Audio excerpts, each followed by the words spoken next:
Due to public demand ay muli ko pong babalikan ang isa sa very much anticipated na daan dito sa Pangasinan, ang Daang Kalikasan. May haba itong 59 kilometers mula sa bayan ng mga Tarem, Pangasinan, patagos ng bayan ng Santa Cruz, Zambales. Mula Romulo Highway sa bayan ng mga Tarem, Pangasinan ay inaasang makakadagos na ang mga biyahero sa loob lamang ng 2 oras papuntang Santa Cruz, Zambales. Kapag natapos na nga ito, matadaanan dito ang napaka-scenic mountain road ng Zambales Mountain Range kung saan napakaraming puno ng pine tree. Pero bakit nga ba ito tinaguriang one of the most dangerous road dito sa Pilipinas? At ang tanong, bukas na nga kaya ito sa publiko mula nang buksan ito noong panahon ng pandemya at sa pilitang isara noong taong 2021 pagkatapos ng napakaraming sakuna. Tara, sama po kayo sa aking road trip papuntang Daang Kalikasan.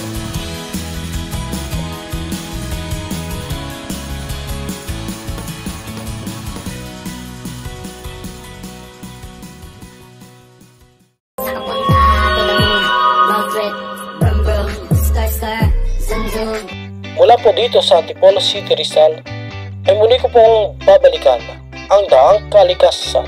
Pero bago po ang lahat, ay hahatid ko po muna ang aking mga dalang gamit sa lodging house ko po sa Kalasyaw, Pangasinan.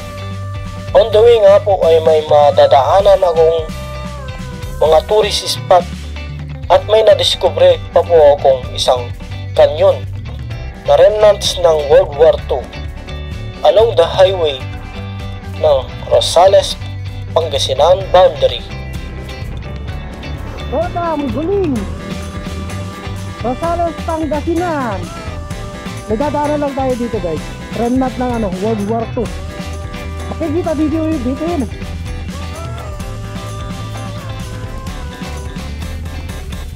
Ayun guys oh. Oh, diba? Hindi lang kita dito masyado Ay, di ba kita? Doon tayo sa highway.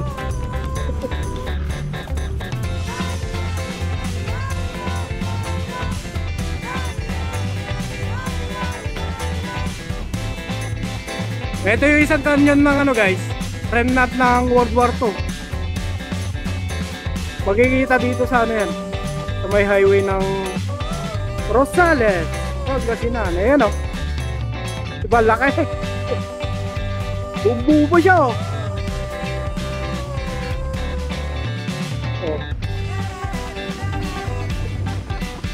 Oh, ayan siya guys oh. Ang laki diba? Nakatago nga lang. Oh, ayan. Dito yan sa highway guys oh. Yan. Yan.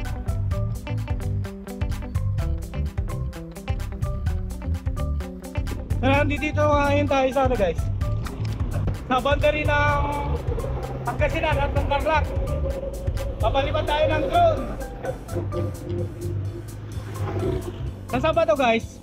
Babalikan natin yung yung Daang Kalikasan na update natin kung pwede rin pumasok mula mga Tarem. Ito, pupunta tong Rosales guys. Palipat tayo.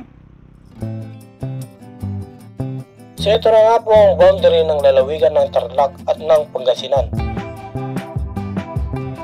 Ito ang MacArthur Highway na pinangalan kay General Douglas MacArthur bilang pagkilala sa nagawa nitong kontribusyon noong panahon ng World War II, kung saan ang Pilipinas ay sinakop ng Imperial Army ng Japan. Kilala din ito sa dati nitong pangalan na Manila North Road, kung saan kukonekta ang Kamaynilaan papunta po dito sa mga lalawigan dito sa norte.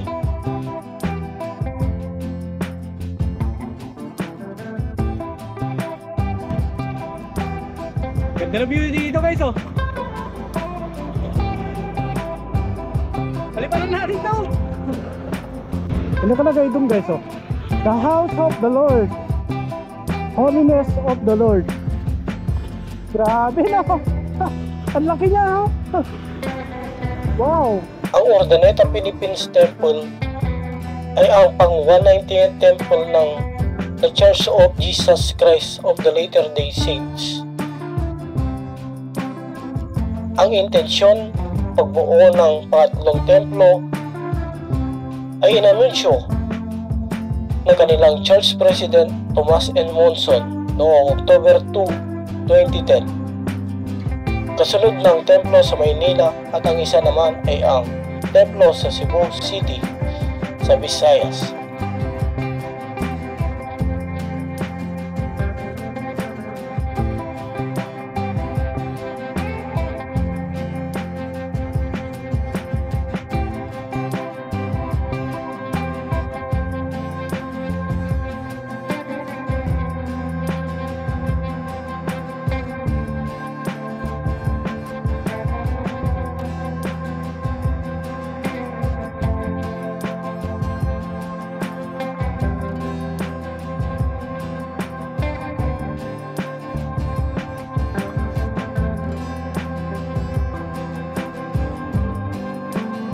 Pagkatapos ko pong madaanan ang templo dito sa Urdaneta, Pangasinan, ay dito naman po ako napadpad sa bayan ng Lawak, Pangasinan, kung saan makikita ang Lawak Dairy Farm.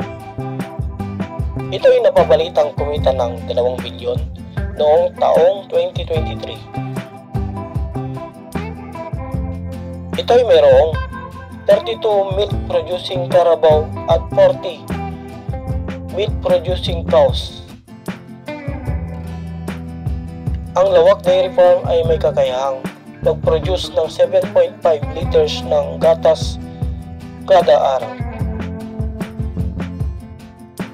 Ayon sa kanilang farm manager na si Nicanor Robilos, ang Lawak Dairy Farm ay may lawak na 3.57 hectares at meron na itong 201 carabaos including 34 calves as well as 50 Holsteins Jersey breeds mula sa bansang Australia.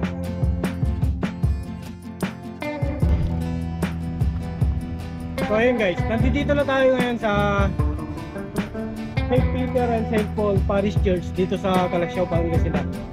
Manalangin muna tayo dito guys para safe tayo makarating na daang kalikasan. Kung sakaling bukas na siya. Yun o.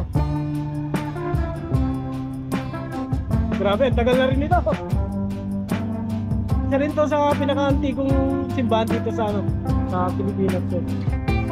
Ang simbahan ng San Pedro at San Pablo dito sa Poblacion West, Calasiao, Pangasinan ay pinahayag bilang pambansang yaman, pagkalinangan hinggil sa natatangin nitong kalagahan sa pamanan nitong pangkalinangan ng simbahang Pilipino noong ika-31 ng Hunyo 2001.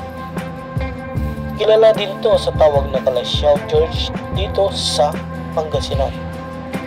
Ito ay founded noong 1588 at naging National Cultural Heritage Treasure noong September 29, 2001. Ito ay gawa sa semento, malalaking bloke ng bato, graba at bakal.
Habang ako'y manghang-mangha sa ganda ng kanilang simbahan, ay meron din palang isang ibon manghang-mangha kay Neo. At ilang beses din itong nagpabalik-balik para ito'y makuhanan ng kanyang lente.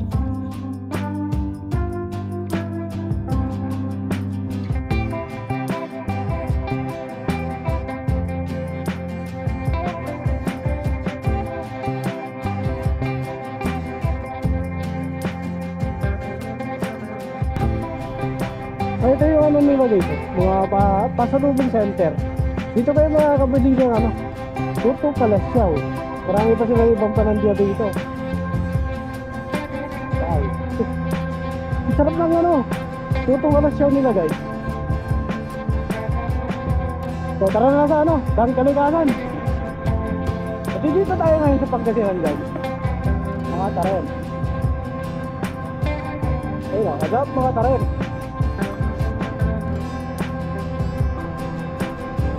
So kumusta natin yung ano, pinaka controversial na kalsada dito sa Pangasinan, ang Daang Kalikasan dito sa mga Taren, Pangasinan.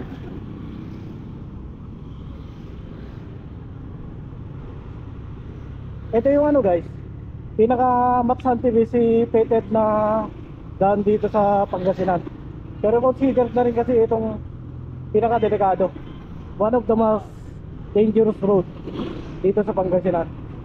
Road kasi dun sa Maliko sa San Nicolas. Magandang dilag, puso ko yung nabihan. Wala nang ninanais, biyaya ng langit. Guys, isa rin to sa pinakamarami na disgrasya na.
Ang mga Taren Church or St. Raymond of Penapos Parish Church ay dating established as Bisita of San Carlos at naging independent parish church ito noong 1835. Ang mga Taren ay hango sa salitang mangga kenter na ang ibig sabihin ay pagburo ng mangga sa oyster. Marami na rin nagbuwis ng buhay dyan guys. Simula nung ano, panahon ng pandemya, nasabit yung mga tao sa dahil sa pagkakakulong nila sa bahay. Nung pinuksan yan, dinumog talaga yan.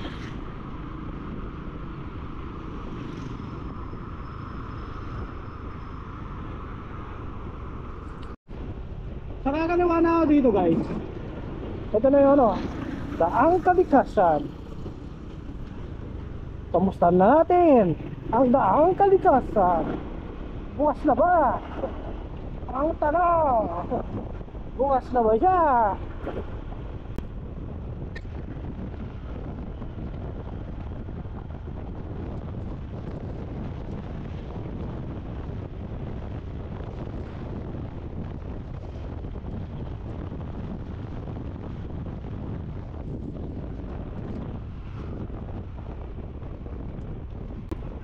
So ito yung ano, mga indication guys, nasarado pa yung Daang Kalikasan kasi meron nagpapatuyo ng palay dito. Pag meron ganito guys, sigurado yan, sarado pa yung Daang Kalikasan dyan. Tingnan natin sa dulo. Nagpapapasok na sila guys.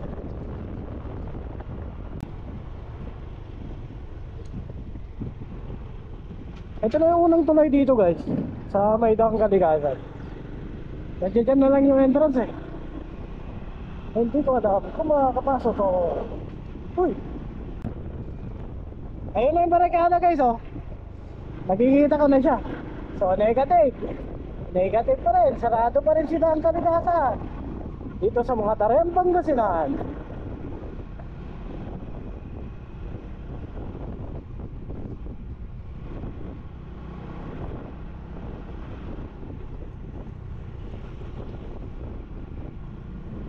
Red close. Sorry. Paliparan na lang natin to guys. Oh. Wala pa rin.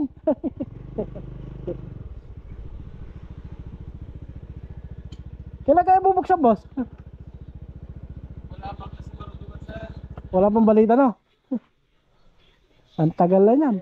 Ang daang kalikasan ay may habang 59 kilometers mula sa Romuna Highway dito sa mga Tarem, Pangasinan patagos ng Santa Cruz, Zambales.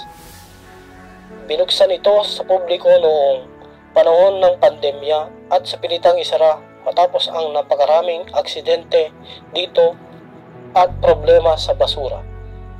Hanggang ngayon ay sarado pa rin ito sa publiko upang bigyan daan ang ginagawang konstruksyon at pagkumpleto ng daan na ito. Nakilala at inumog ang daang kalikasan ng mga turista dahil sa napaka-scenic mountain view nito na nasasakop ng Zambales Mountain Range.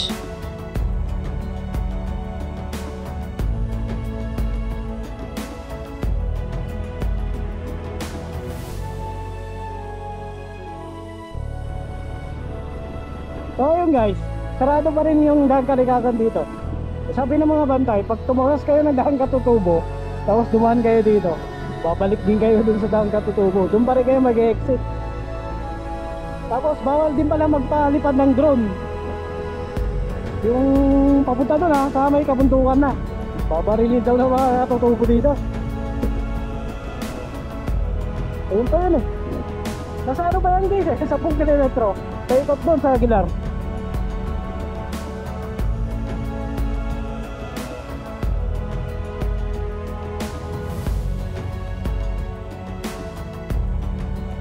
So ito na po ang Aguilar Parish Church. Itinatag ito noong 1809. Ang bayan ng Aguilar, Pangasinan ay founded noong July 16, 1805. Ito ay dating cattle ranch ng mga mananakop na Espanyol na dating kilala bilang Sitio Baluban na sakop ng bayan ng Binalotongan na ngayon ay kilala bilang bayan ng San Carlos, Pangasinan.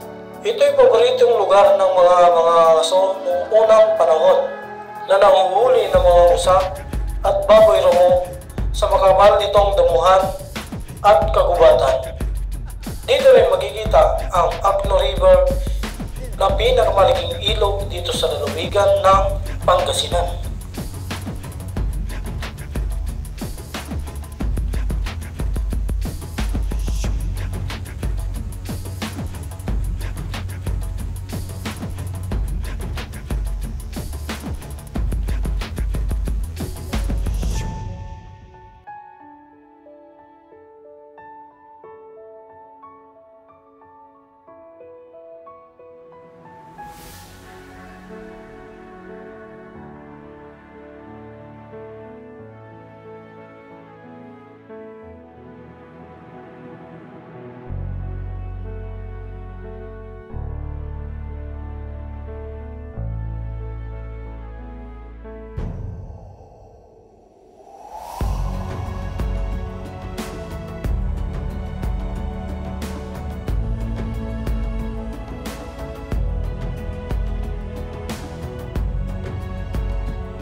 So andito na ako sa ano guys, Daang Dato Tubo.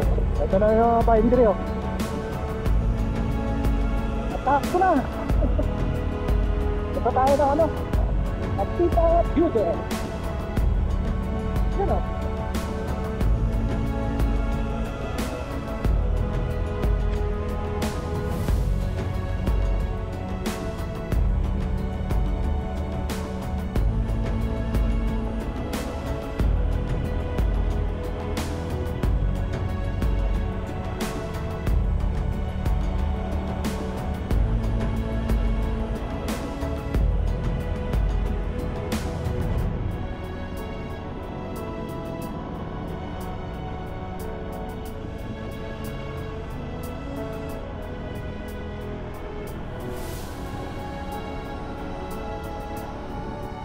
Ayun na yung guys oh. Ito na yung mga ano oh. Yun oh. Dami na pala dito na. Dami ng sola.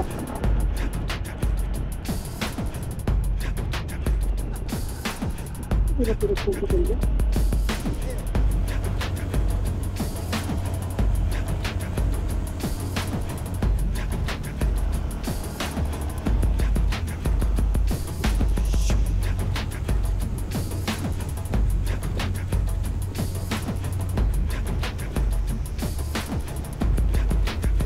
Yun na. Ito na ano. Maganda na mga pine tree dito ah. Oh. Diba?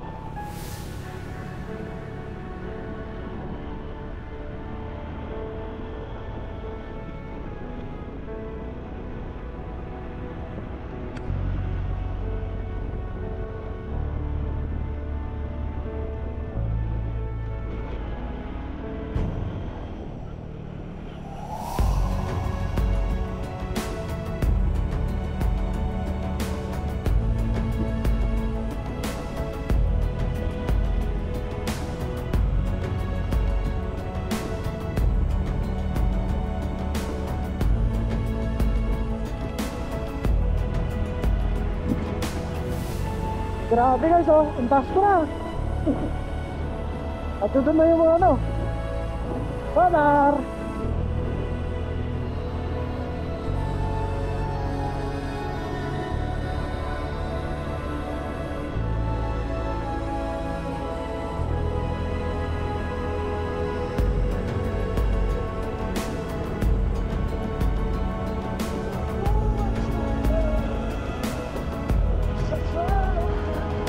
Udah pa doon ang sunod nila.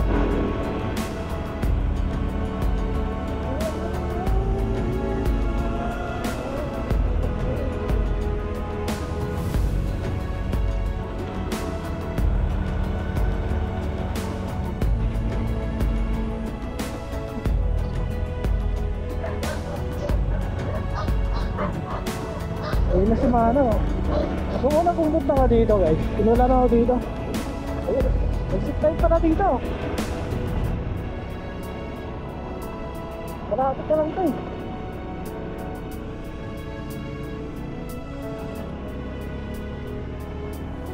Ang tarik. Rivera na guys.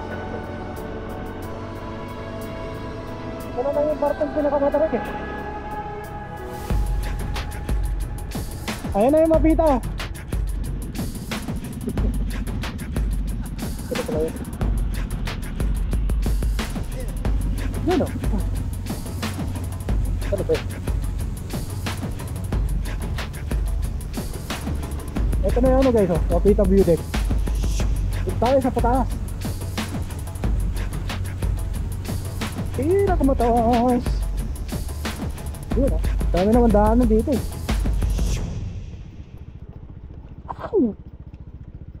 Madi ako na pwede.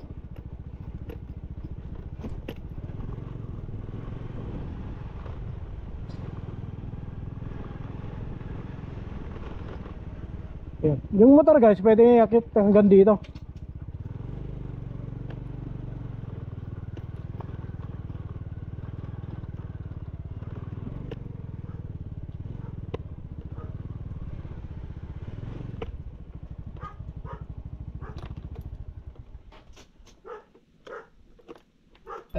Hi!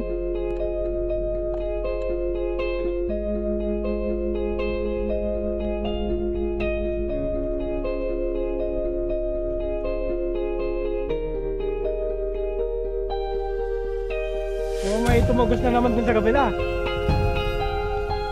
Ang daang Katutubo ay may habang 24.22 kilometers mula sa kabayaran nito papuntang Barangay Mapita, kung saan makikita ang napaka-scenic mountain view at overlooking view ng buong lalawigan ng Pangasinan. Ginawa ang daan na ito para mapabilis ang pagbiyahe ng mga kalakal ng mga katutubo dito papuntang kabayanan. Nagsilbi rin itong tourist attraction sa Pangasinan matapos isara ang daang kalikasan sa bayan ng mga Tarem, Pangasinan. Sa ngayon ay nakumpleto na ang pagsemento ng daan na ito papuntang Mapita Building. Meron din access road dito papuntang daang kalikasan sa mga Tarem, Pangasinan na di pa din natatapos. Pati na rin ang daang kalikasan papunta sa Santa Cruz, Zambales.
So ayan yung daan guys, oh.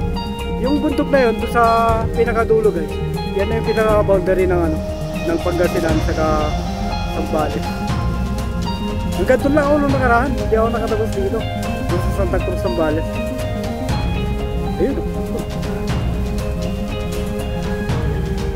Itong daan na to guys, yan na yun yung daang kalikasan mismo. Yan. Ay, hello. Tapos meron dito mga solar guys, oh. Dito makikita nyo na yung buong kabuuan ng Pangasinan.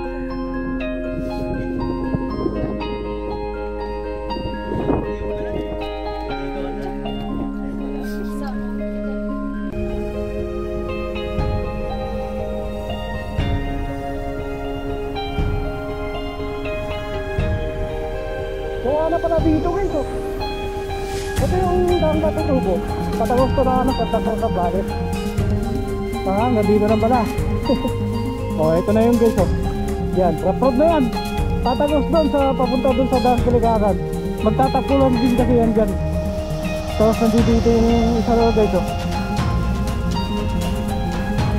Tingnan na natin yung kabila. Ipatagos naman na ang mga taret.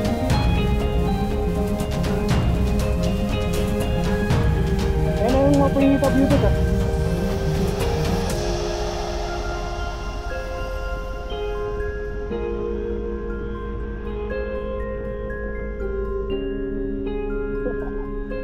Grabe yung ano, yung view ng ano, Pangasinan, no? Ito yung papunta na ano guys, daang kalikasan. Yan. Pag pumunta kayo dyan guys, tapos bumaba kayo dun sa kabila, pababalikin din kayo ng bantay na mga polis doon, saka mga tanod. Dito, hindi kayo ba exitin doon. Tara na! Ganda ng view dito. Naayos na pala to, yung kalsadang to. Dati guys, pumunta ako dito, rough road to eh.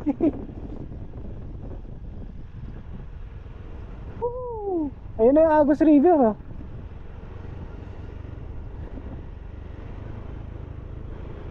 So hanggang dito na yung vlog guys. Kung gusto nyo pumunta dito, magbabayad lang kayong 20 doon sa barangay environmental fee. Pinaka-entrance fee na rin nila. Tapos pag pupunta kayo dito pala guys, siguraduhin nyo maayos yung preno nyo, pati yung makina ng mga motor nyo. Saka bawal lang lasing dito guys. Marami na rin nadidisgrasya dito eh. Pero hindi katulad dito. Doon kasi marami na napatay doon sa daang kalikasan eh. Dito wala pa.